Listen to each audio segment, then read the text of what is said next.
Oh tiens, Coco. T'as eu combien Alors, t'as eu combien comme note? J'ai eu un 18 sur 20 à mon devoir. En même temps, avec une émission comme celle de ce clochard, fallait pas s'attendre à un 20. Ta gueule. Bref, en notre nouvelle du jour, c'est la Comment merde. ça, la merde? Tu parles du fait que Richard n'a pas eu son loyer ce mois-ci? Ou du fait qu'il a dépensé le budget dans une rêve party? Vassi Chacal en plus était génial, donc bon. C'est un danger qui pourrait détruire l'arbre-monde entier. Attends, quoi? Mais j'ai un plan. Et la première étape de ce plan consiste à aller récupérer Qu'est-ce un que artefact c'est nommé ça? l'horloge du foyer, un artefact permettant à son utilisateur de rentrer à sa dimension d'origine. Voici les coordonnées. Il faut s'y rendre au plus vite avant qu'il ne soit trop tard. Ok, mais après l'émission alors, hein.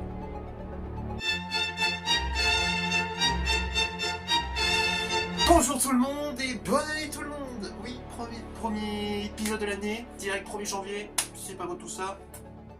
Avec toute l'équipe habituelle, Coco et Richard. Salut les abonnés. De retour pour faire chier ce clochard et comme j'aime le saluer. Salam alaikum. Tu commences ultra bien l'année, toi. Mais bref. Quand un monstre au cinéma apparaît pour la première fois dans les salles, il marque le public car justement, vu que c'est sa première apparition directement au cinéma, il va laisser un impact. Après, ça dépend. Soit c'est un impact simplement passager en mode il a fait la une sur le moment, puis du tôt par la suite. Soit indifférent général, ou soit, comme dans notre cas aujourd'hui, il va marquer tellement les esprits et lui donner une sorte d'aura, d'impression qui lui est propre, mais également une écriture qui peut changer au nez. Aujourd'hui, dans cette nouvelle saison, premier épisode de la saison 2, nous allons nous attaquer à l'une des créatures qui a terrorisé les salles du cinéma. J'ai nommé les Vélociraptors de la saga Jurassic Park. Générique.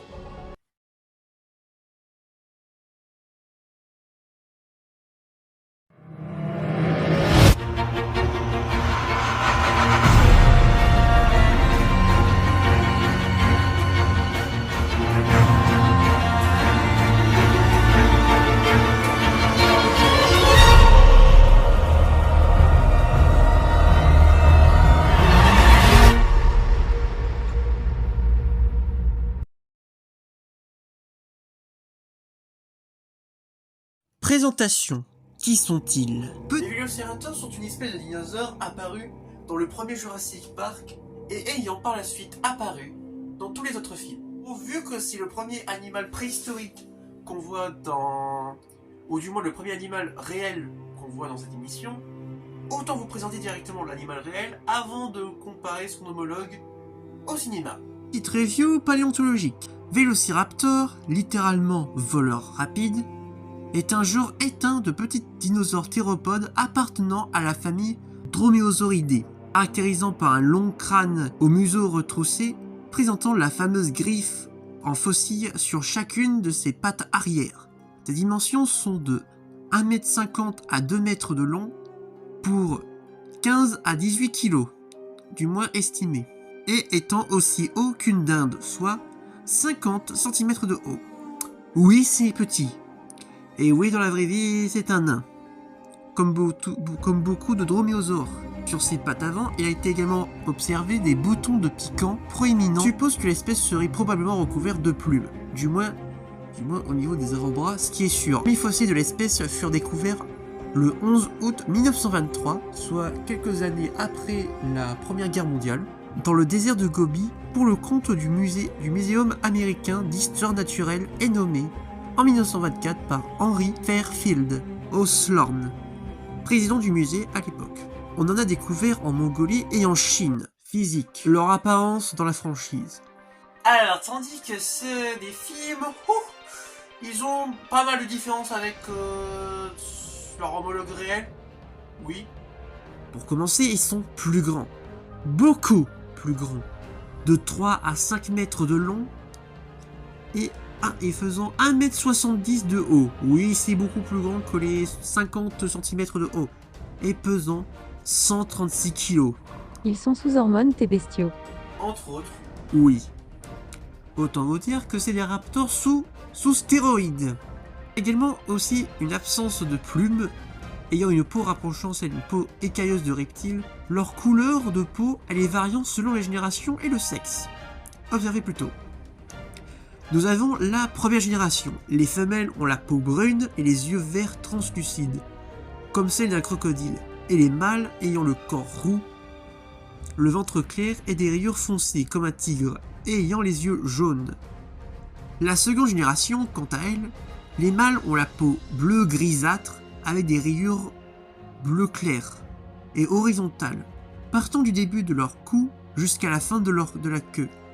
Les yeux sont rouges et entourés d'un anneau bleu autour des yeux et possédant des protoplumes moches sur le crâne. Non, je suis désolé, mais ça, c'est dégueulasse. C'est pas des beaux protoplumes comme chez par exemple une poule soie par exemple. Non, ça c'est dégueulasse. Enfin bref.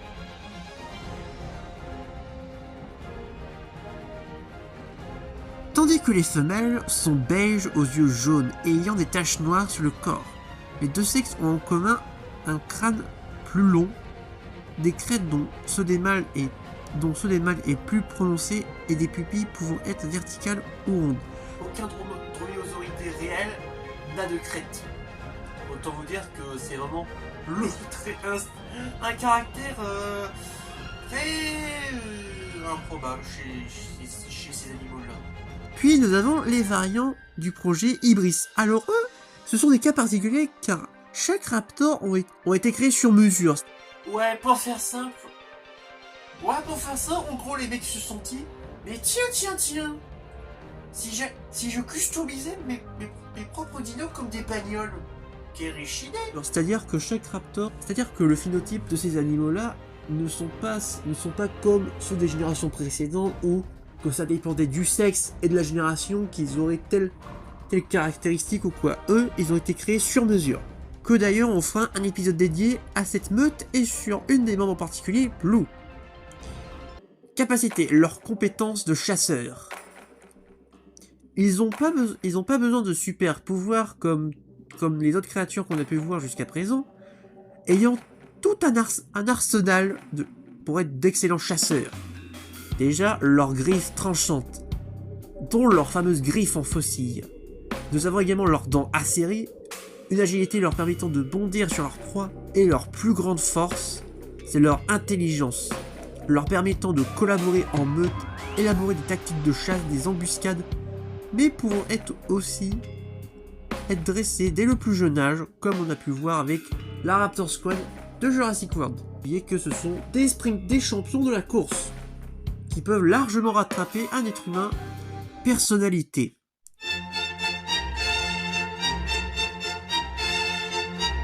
Alors, ils sont rusés, sournois, malins et agressifs.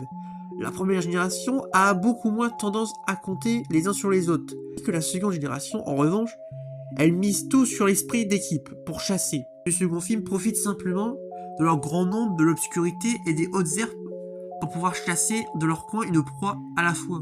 Alors c'est simple, ceux de la première génération sont plutôt en mode je me démerde dans mon coin et les autres je peux les faire foutre. Et ceux de la génération sont en mode frérot, toi tu vas faire ça, et moi je lui bute sa gueule. Hein, on fait comme ça les mecs. Oh putain, quel clochard! À peine la saison 2 commence, tu m'exaspères. Beaucoup trop. Les inspirations, ce qui leur a donné vie. Ces raptors ont la taille d'une autre espèce, Deinonychus, car dans le roman de Michael Crichton, notre cher Michael Crichton a confondu les vélociraptors et Deinonychus pour la longueur. En revanche, pour la hauteur, elle vient de l'Utéraptor, 1,80 m de haut pour l'espèce. Réalisation, comment ont-ils pris vie devant l'écran? Pour leur donner vie, plusieurs procédés ont été utilisés pour rendre ces animaux plus que réels. Pour commencer, les modèles 3D. Utilisés depuis le début de la franchise, Elles sont utilisées pour des moments où le faire avec un animatronique serait compliqué, voire même pourrait l'endommager. Permet de les rendre rapides, dynamiques, comme dans le 4e film, où les effets ont permis de créer des raptors à partir d'acteurs habillés en vert ayant un crâne de raptor sur la tête. Ouais, quand on voit les making-of, c'est très rigolo. N'empêche les mecs sur le moment quand c'était genre en costume vert et avec la tête de raptor, ils ont du temps. Je sais pas ce qu'ils pensaient sur le moment. À mon avis, qu'on leur a dit que le jour ils jouent dans un film, ils s'attendaient pas du tout à ça. Vraiment. Nous avons aussi les animatroniques qui ont été utilisés. Rien que dans le premier, c'était des animatroniques à commande hydraulique.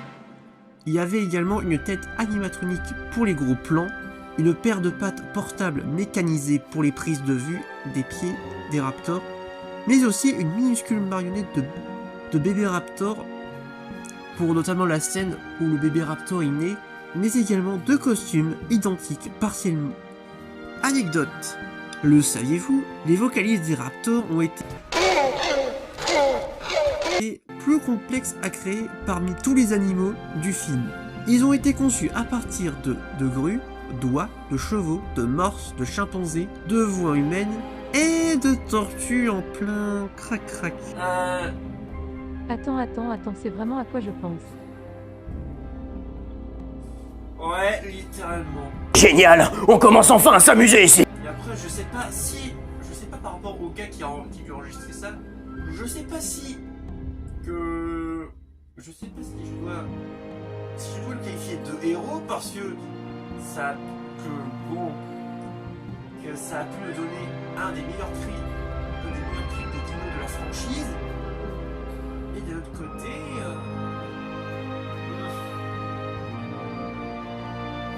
L'histoire des raptors, du premier parc à l'effondrement du dernier. Initialement, 26 spécimens furent créés sur Isla Sorna, l'usine à dino, et 8 ont été transférés au parc. À noter que d'autres vélociraptors sont nés à Jurassic Park, servant plus à camoufler aux visiteurs l'existence du site B. ouais, tu vois, ils avaient pas spécialement envie que j'aurais découvre l'origine à dino et que les mecs se disent ah bah on va courir par là, hein. L'usine à dino, les vélociraptors du parc étant tous des femelles pour contrôler et empêcher toute naissance dans la nature. Après l'arrivée de la grande, la 8e raptor, elle a pris le pouvoir après d'avoir tué 5 individus. Ne laissons que les 2 derniers et ces 3 raptors-là furent transférés dans un enclos plus sécurisé. À cause de la coupure de courant causée par une tempête, elles en profitent pour s'évader et chasser tout humain sur leur passage. Puis elles trouvent toutes les 3 la mort lors de leur dernière traque au centre des visiteurs. Randy est enfermé dans une chambre froide, c'est celle dont les gamins l'enferment dans le gros frigo. Le truc qui me fume, c'est que genre la grande, la terrible raptor, la chef des terrifiants raptors du premier film, qu'elle a comme surnom Kim. Oh putain, c'est trop drôle. Oh. Imagine un raptor qui s'appellerait Kimberley. J'avoue, ça sera encore plus drôle. Ça sera encore plus drôle si genre un raptor qui s'appellerait Kimberley.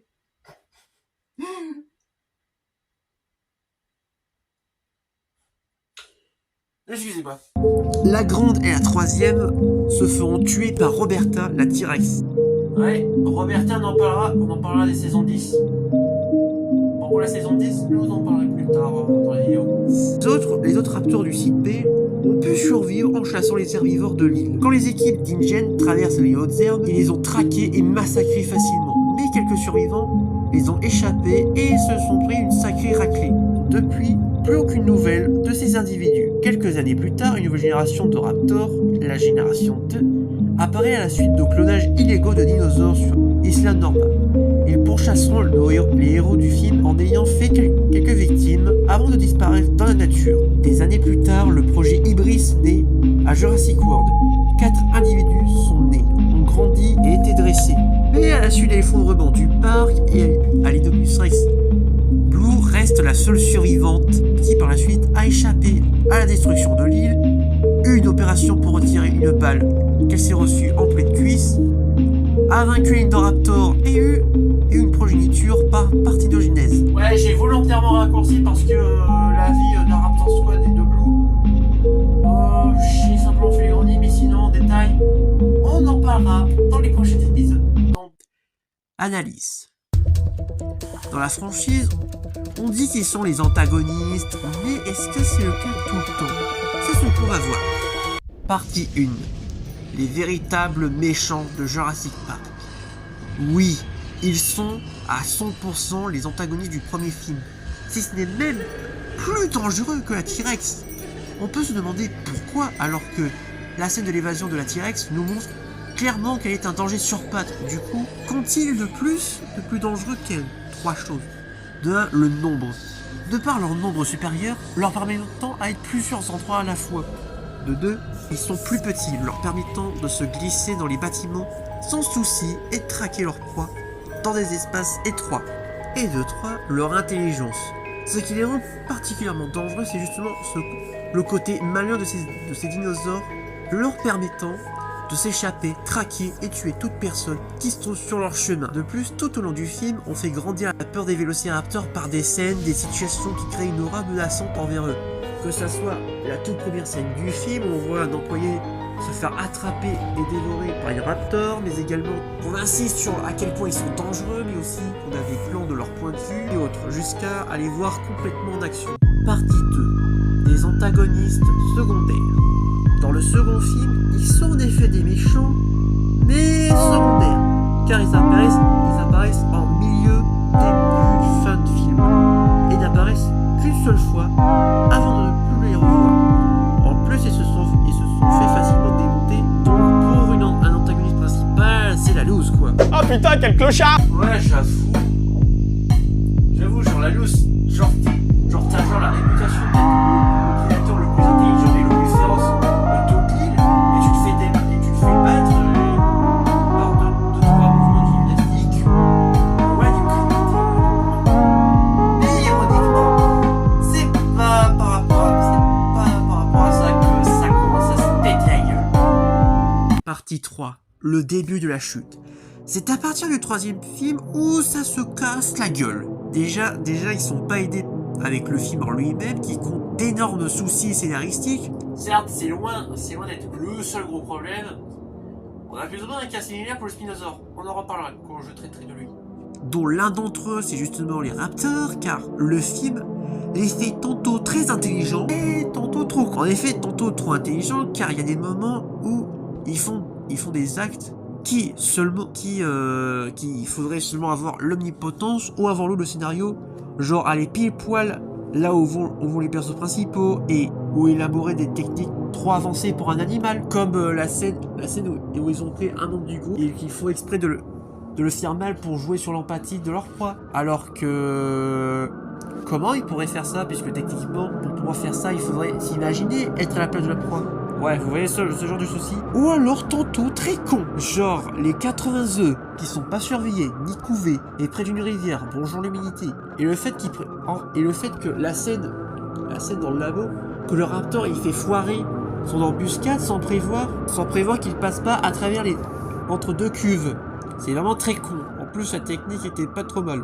Le fait qu'il les poursuive pour deux œufs, alors que c'est très con parce que entre les 80 œufs qui sont pondus, donc une paire de 2 œufs, c'est largement acceptable, et que de plus, tous les œufs ne donneront pas des raptors adultes, donc la même technique que ceux du second film ne marche pas, car ce qui marchait dans la technique du second film, c'est que justement, les tyrannosaures n'avaient qu'un seul petit, tandis qu'ici, ils peuvent largement s'en passer des 2 œufs qui sont fait chourave. Et puis tous les comportements qui ne sont pas cohérents avec l'image de dinosaures féroces intelligents qu'on leur a donné. Et vu comment le film leur donne à certains moments, il les rend juste cons à certains moments.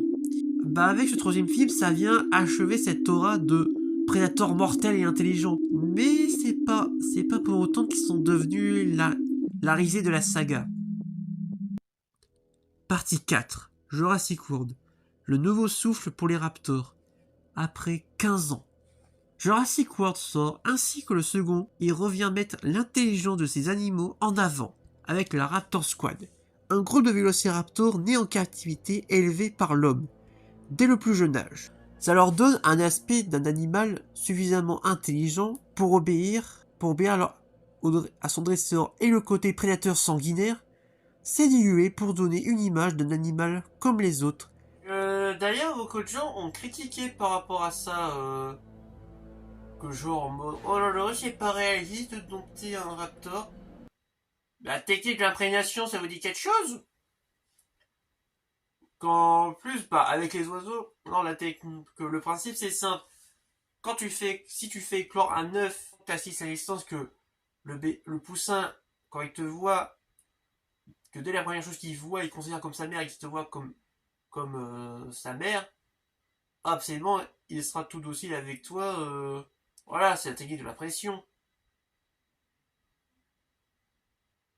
Et qu'en plus, dans le 2, on nous confirme bien que les raptors ont été élevés depuis qu'ils sont gosses, donc. Donc là, ouais. D'ailleurs, c'était une technique qu'utilisait John Hammond. Il faisait en sorte d'assister à chaque naissance de dinosaure pour que, bah, du coup, en utilisant ce principe-là, ils puissent justement, que les dinosaures nés puissent reconnaître John Hammond pour potentiellement éviter de se faire bouffer. C'est une technique. Et de plus, ils ont basculé de méchants à héros. En sauvant notre héros à la fin des 2 Jurassic World, que ça soit contre l'Indominus Rex dont Delta et Echo elles ont perdu leur vie pendant ce combat-là, qu'elle a vaincu l'Indoraptor alors qu'elle aurait pu se faire embrocher par la corne du crâne du cératopsien. Partie 5. L'héritage d'une légende. Si on voit peu Blue dans le dernier film, ben c'est plus ou moins cohérent avec ce qui se passe de manière générale dans la saga. De nouvelles espèces sont mises en avant dans les films et séries, et tandis que les dinosaures classiques se font rares. Idem pour le Vélociraptor, qui laisse sa place à des nouvelles têtes, qui trouvent leurs fans, comme les Atrociraptors et Pyroraptors. Débriefing. Qu'est-ce que je pense des raptors de la saga? Alors, de manière générale,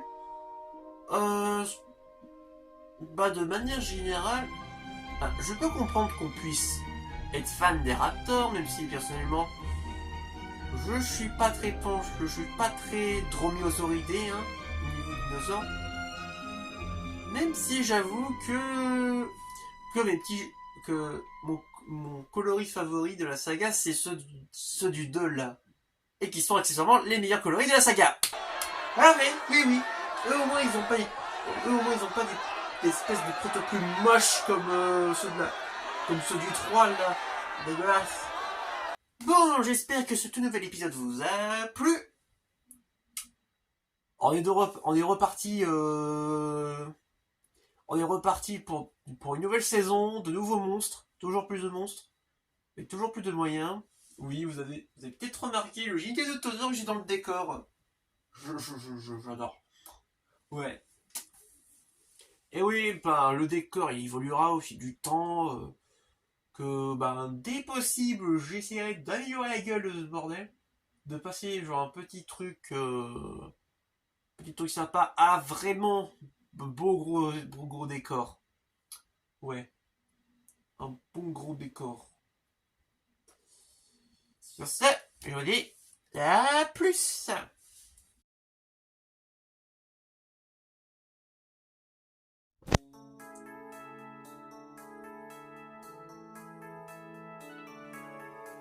Voici la machine à voyager interdimensionnelle. Vieux.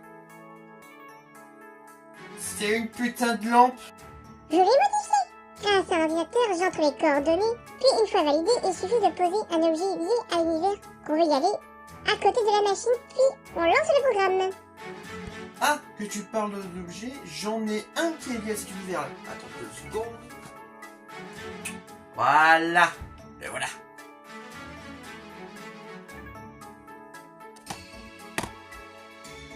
Allez-y mes frères d'armes, mes camarades, mes meilleurs amis et surtout, faites attention à vous. Lance cette putain de machine. Et c'est parti!